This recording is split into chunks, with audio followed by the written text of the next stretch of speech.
Hi, welcome to another Sports View. We are so happy to have you here tonight. I'm Marilyn. I'm a Ravens fan. I'm Talisha. Go Lakers! I don't know what's wrong with her, but but it's your boy TG. Another week back, and I'm a crying Packers fan, so we got something in common to be a Laker and a Packer right now.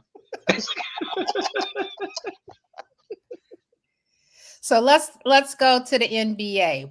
What what stands out for you guys so far in the playoffs? I'm gonna let the lonely Laker go first. Playoffs are still happening? I thought the playoffs were over. I'm confused.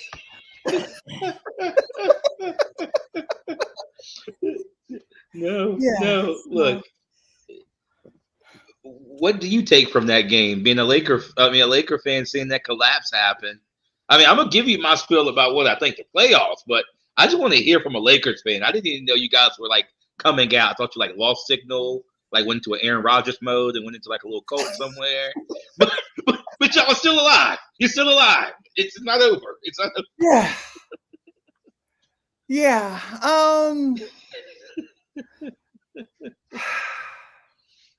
I don't know what to say about having somebody Robert Orias at the last minute. At the last second. I don't know. I don't know what to say about that. Twice. Oh, I don't know what to say about that. I'll let you lay because the Lakers need to lay and the Clippers are still there. So the lights are still on, and like somehow we will figure it out. Hopefully the Clippers One don't. thing They'll I figure it wanted out to the other way. say from skimming the sports websites and listening to a couple podcasts, everybody is saying that picture you guys may have seen of Anthony Edwards dunking on Kevin Durant is very symbolic that the torch has passed to a new generation of NBA players. No LeBron in the playoffs, no Steph Curry, no Kevin Durant. So it's a new generation of players. And interestingly enough, I saw this thing on TikTok. There are a number of people who wonder if Anthony Edwards isn't Michael Jordan's son. Because they do sort of look alike. And that would be interesting. That's the powers of the Where's elite. where's Jerry Springer when you need him? Maury Look, did those tests. Maury did those tests. Oh, Maury. Okay. and I told people to get the hell off his stage. Well, no, Steve Wilkos. I love still Wilkos. He needs to come back. I don't know if he still does it or not, but hey, they all got their era. But no, to speak on speak on that topic. It's like you saw an era now faded away. I mean, and obviously, LeBron's son's going to come in the picture, regardless of what he may do or how impactful he may be. But seeing that was just like the Lakers. Did they? I don't know. It's just something different. Seeing that era, it's like the era of different sports are now going out, and that's just not even basketball. It's just like that era. They're starting to now retire, or I guess go to the library, or drink coffee in the morning, or take the trash out. I don't know what they do after they retire. You're athlete. What do you do after you retire? And it's like several times a day, there are all these stories popping up online about maybe LeBron is going to become a free agent and just chart out his own course. Then they'll have sources close to LeBron say he's going to talk to the Lakers and he'll definitely stay if they draft Bronny. So there's a lot of speculation out there. I don't know which one to believe in. I just I'm know that we're thinking. fishing right now, and I'm not happy with the fishing. I'm not happy with the. Also, they said the LA Lakers may fire their coach. Yeah, because we got to blame somebody. So the coach is usually the one who gets it. That's funny. But at least we lasted longer than the Suns. Mhm. Yeah, and the And 76ers might be right we were behind the you. first ones to win that tournament, so you can't take that from us. That's a consolation prize. That's a. I mean, later, like right now, later tonight, probably right after our show concludes, we'll see if the Knicks can close out in Philly against 76ers. They're on the edge right now. I mean, and not only that, I mean, talking about that heated matchup you got going over with the Clippers and the Mavericks. That matchup has just been kind of back and forth, and even some brawling on the field. I mean, Russell has went out there. I mean, literally duking it out. Like I'm like, call the cops, somebody, get that man off the court, somebody, please. I mean, and I mean, I do want to take note to. I think the Nuggets. They do Luka. I mean, not Luka. Porzingis. He may be out. He went down with that ankle nasty injury landing, and he may be gone.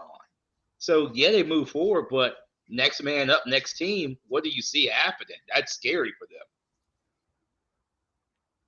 I like the idea of the Celtics not winning another championship. That makes me happy. So now I'm still in it because I just want to see if the Celtics can lose.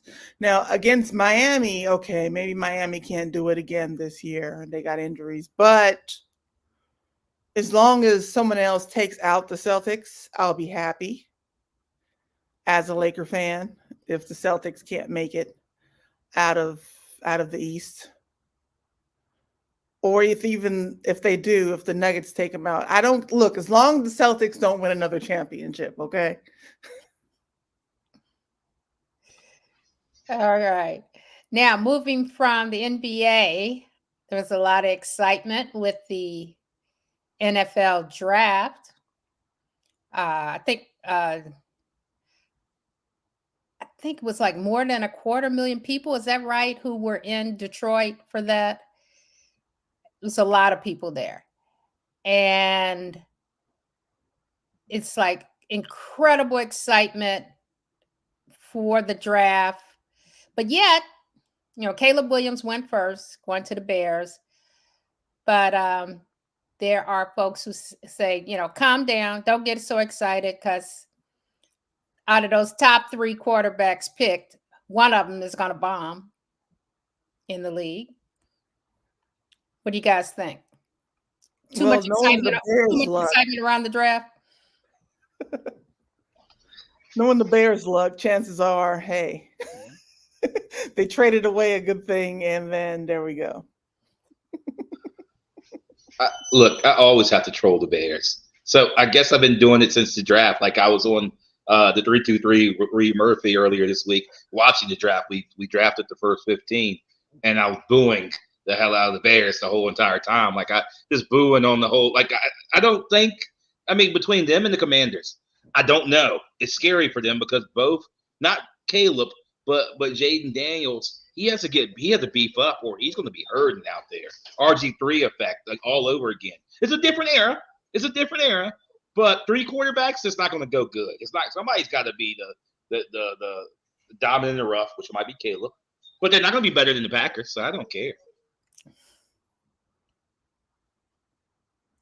And what did you think about what the Falcons did, picking another quarterback when they've already hired Kirk Cousins for what is 180 million over 4 years? That seems like somebody didn't read the list. It was like, okay, we need a quarterback. Let's just get a quarterback. Then it was like, oh, wait a minute, didn't we just get a quarterback? Well, we need to have a backup just in case. And it's like, but we just spent all that money. Look, go out there and say we need a backup just in case. But he hasn't even started yet. So it's like, did somebody read before you came out and did what you did?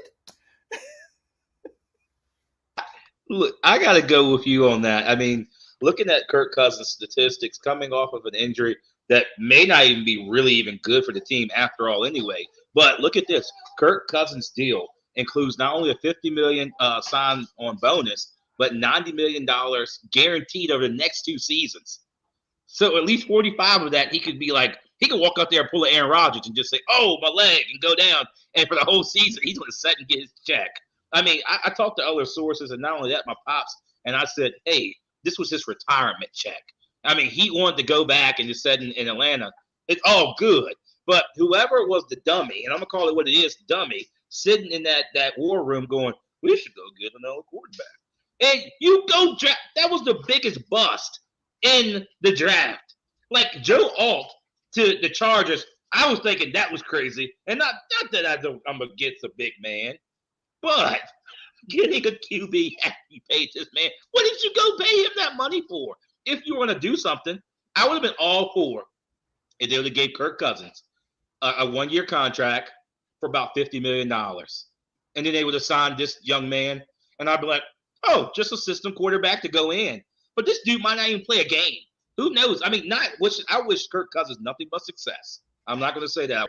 And either that happens again, I think it was an ACL, or he tweaks it and doesn't play a single down. And now you got this young man in the fire. And we already saw what happened in Carolina, being Bryce Young. You just don't jump in the fire for no reason. Well, the GM was caught on video explaining to the owner why he did it. And he said he liked the idea that he was left-handed. I hope they got a better answer than that. I mean, we will see. They might see something we don't know, but at least their war room didn't look defeated like the New York Giants, because half their staff showed up. So at least somebody showed up to even put a pick in. Well, what about Jerry Jones? He didn't do much with the draft. Surprisingly, the Cowboys did surprise me. They in the sense that they got an offensive tackle to replace their big guy that went out. I think he retired or he left the team. But the Cowboys went and got a shield around the quarterback, which is Dak Prescott, or the guy out of San Fran.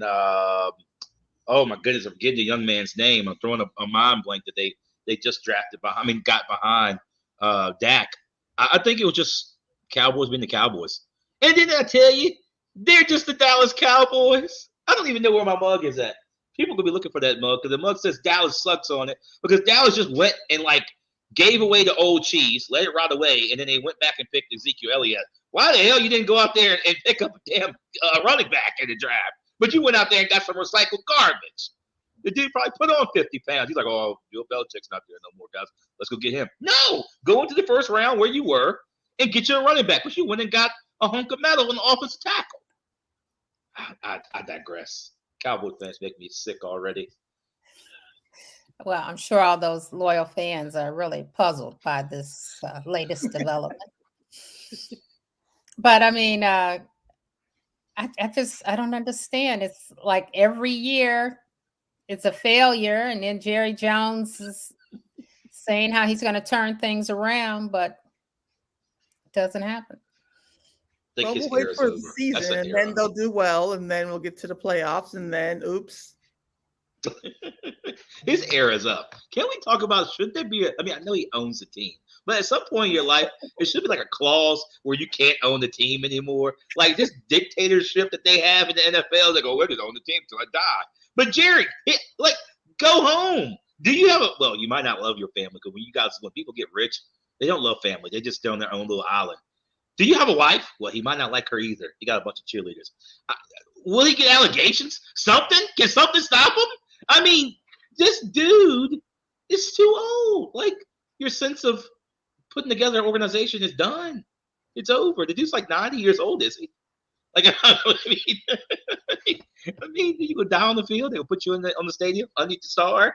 This is where Jerry lay. That was going to happen. Oh, he's 81. He's 81. Sources say he's 81. But what? People I know some very active individuals that, like, my grandparents are in their mid-70s and they rock and roll. But I'm like, dude, go sit down. Like, I'll pay. Like, somebody help me. It's like he pays these people to make these decisions, then he doesn't let them make the decisions. That part.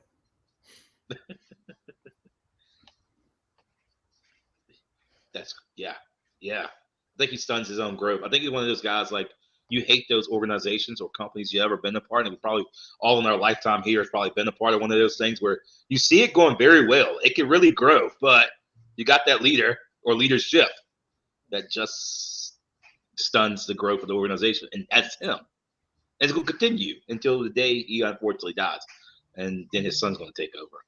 Mm-hmm. Cowboys are Cowboys. I feel bad for you guys. Well, with all the hype, I still don't see anybody beating Kansas City, but we'll see. Things may happen that will change the course of that team. But Mahomes, That'll keep Taylor Swift happy. Hey, be honest with you, Taylor Swift just hit the charts. It was some chart. She was top 14, all of her songs. It took over 14 charts. It was the first time in like the music industry. I heard it on the radio in my car. Like, I'm glad that thought trigger happened, that she hit the top 14. I'm like, what? The only reason she did that because she's dating Travis Kelce, and they spotted her out there smooching and loving while they're at a movie theater. I'm like, can these two kids get a room? They're adults. Let them go. We don't got to put them in the spotlight. I mean, I don't get it. And with this album, she's tied with Jay-Z for 18 top charting albums. But I'm with you. I don't see anybody beating Kansas City. Like, unless them two break up and Travis Kelce jumps off a bridge. And they just paid that man a lot of money because that's going to be a bad breakup. When it happens, when it do, because it ain't going to last long. It's money. When it do, that's going to affect the Chiefs because it's going to affect Travis Kelce, even though he got that nice 2-year contract. But Patrick Mahomes, I don't know if anybody here watches, but WWE last night, I think they were in Kansas City, and he was out there helping Logan Paul. But they had a match, and Mahomes brought up the bling bling, and he gave it to Logan Paul, put it on his hands, and Logan Paul went to jab another guy in the face and missed the guy that was helping. Well, missed the guy that he intended to hit and hit the guy that was helping him. With Mahomes championship rings on. What?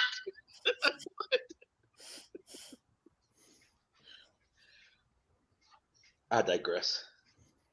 Well, in other sports news, like that transition, there's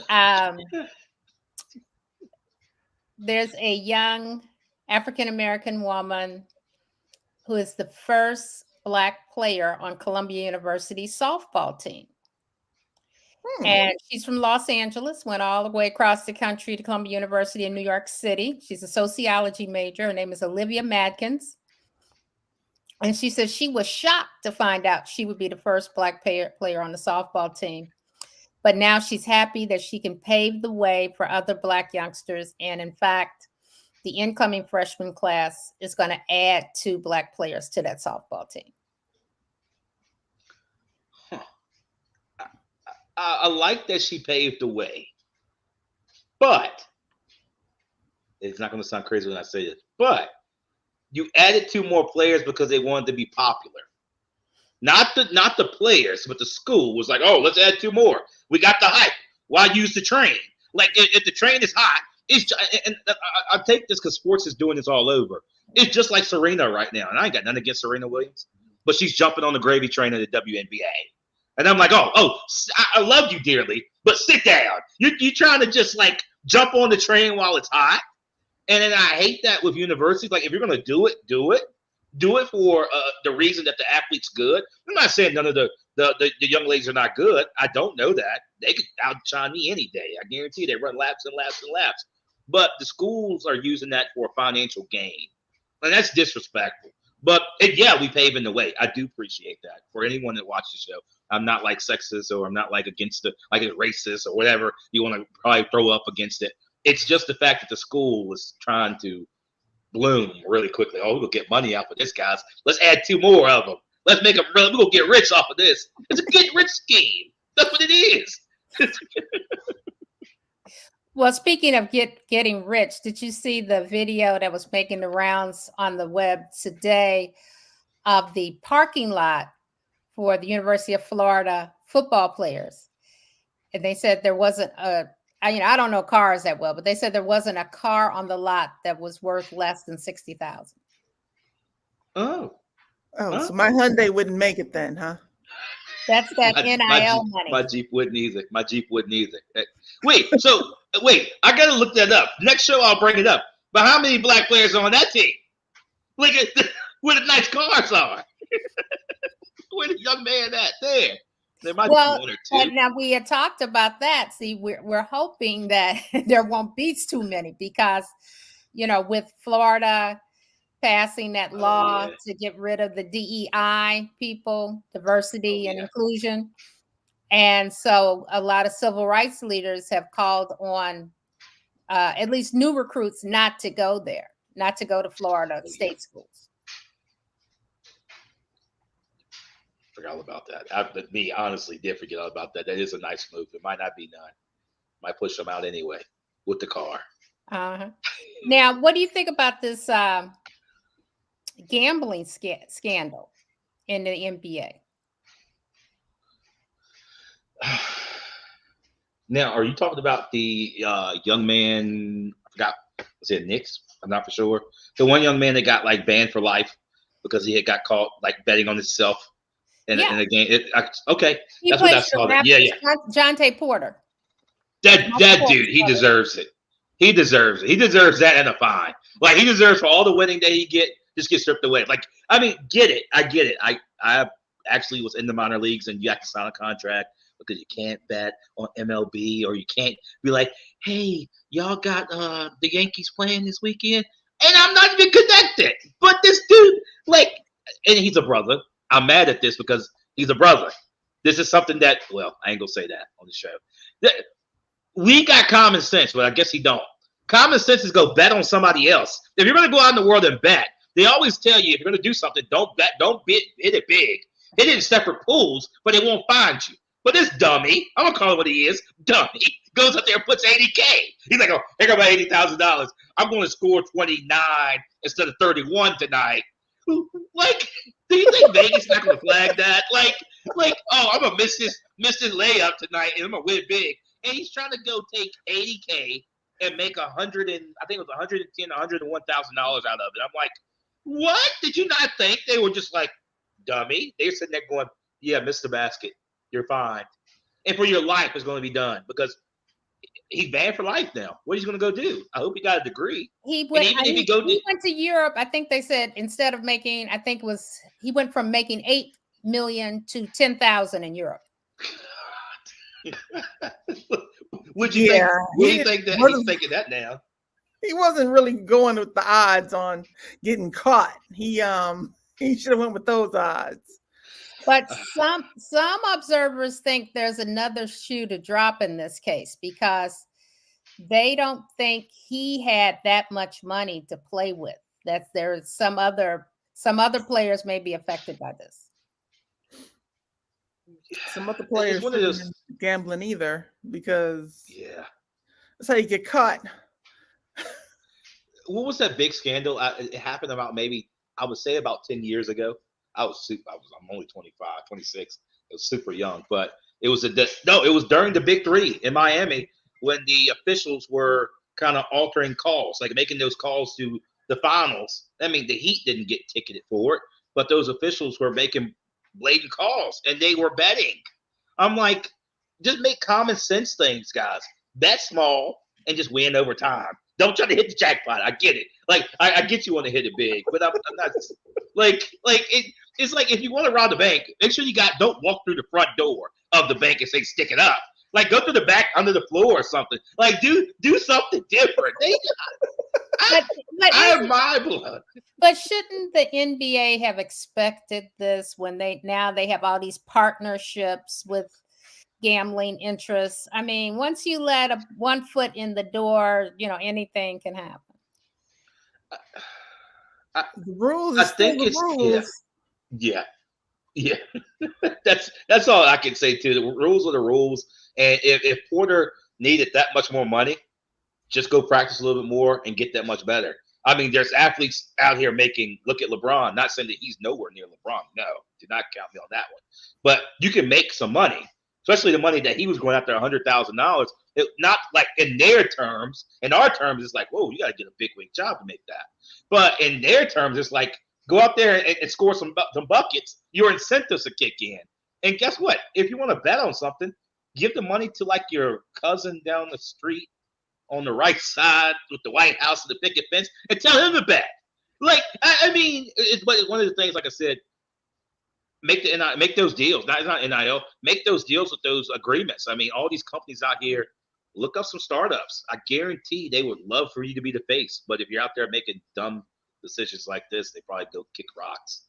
And see, they said they were able to catch him because they regularly review the records, and it's like he was the stuff he was betting on, and then all of a sudden there were a lot of other people betting on. It was like, what is this about? Let's investigate this, see who's doing this.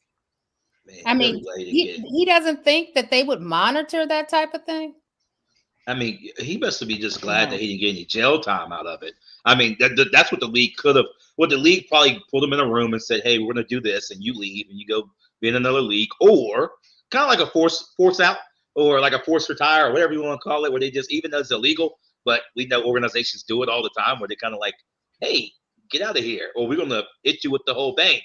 But for him, like again, I said, I worked in the minor league sports. They made us sign a encyclopedia.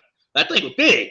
And it was just like, you're not going to bet on pro sports. Like, I don't have any connections working in the minor league AA team, but they thought somehow I might get some kind of connection to whoever, like the Giants, San Francisco was our affiliate. I might get a tip to say they win the World Series, and now I'm out here that went from $36,000 to now making the bank driving a Tesla.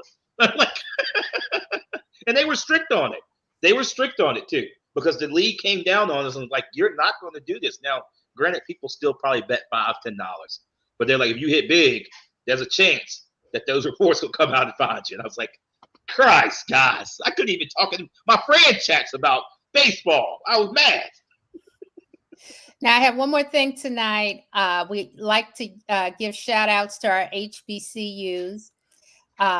This goes to the North Carolina A&T, the Aggies. Their cheerleaders made history last month when they won a national cheerleading title in their division. They're in the intermediate division. This is the National Cheerleaders Association, where they won this. Last year, they lost by 1 point of making this title. So, I mean, we know HBCUs had the best bands, best cheerleaders. So now it's official. Woo! I love it. I love it because the cheerleaders, they like, I don't know about you guys, but I'm a Trojan. So I'm going to tell you the Woo-Woos are the best thing smoking on the course. But I got to give credit to Union, and I got to give credit to AT&T. I got to definitely give them. But the best school, the best, is Virginia State University. I don't care. Nobody can beat us. Well, they can, but don't worry about that. Don't worry about that. But those woo-woos, they woo-woo it.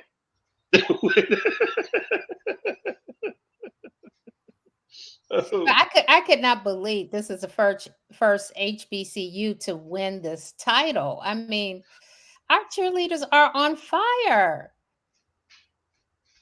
You know, it takes the 21st century before HBCU can win a title like this. You know, they ain't gonna never let us win. We could blow it out the water, but those judges, they probably was predominantly one side, and we can all tell you and read between the lines of what they were. And it's about money. Everywhere you go is about money, especially in the collegiate world. Unfortunately, our black girls can go out there and do whatever. No, their skirt was too short. They got too much here. The white girls ain't got that much. Well, it ain't fair. They got arches in their feet. What else they jump too far? They run too fast. Like, think about through history. They came up with excuses, and they still do under the guidelines. They'll make the rules, and then the rules don't apply. So everything is this, that. And I'm like, hey, they're 2 feet, 10 toes, 2 hands, got a gym. They can work out. They can eat. Ain't my fault. Eat some yams and some potatoes with a pork chop. It gets the cornbread on you, and then you might can do what they can do. I'm just saying. I'm tired of PWIs. I love them, but I'm tired of them too because they always going against my HBCU. Okay, well, we need to wrap it up. This was another episode of Women Love, another Sports View, a production of Women Love Sports too. And we'll see you in 2 weeks. Thank you. Good night. Put that Lakers shirt down.